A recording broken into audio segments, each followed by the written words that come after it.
So ఇప్పుడు ఒక challenge పెట్టుకున్నాం తినాలంటే. ఏంటంటే ఇప్పుడు నేను ఒక టాపిక్ తీస్తా. సరే ఓపెన్ పెట్టుకున్నాం. ఆ టాపిక్ గురించి నువ్వు ఏదో ఒక కలర్ కానీ దాని గురించి చెప్పాలి. అది దాని టేస్ట్, దాని లోపల ఎట్లుంటుంది. సో ఫస్ట్ నేను చెప్పేటిది యాపిల్.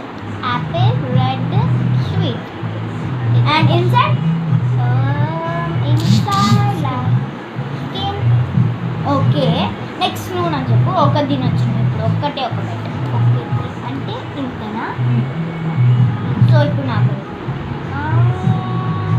బనానా.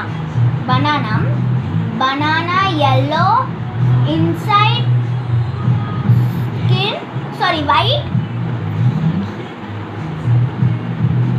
బనానా మీద కొన్ని black colour dots and taste.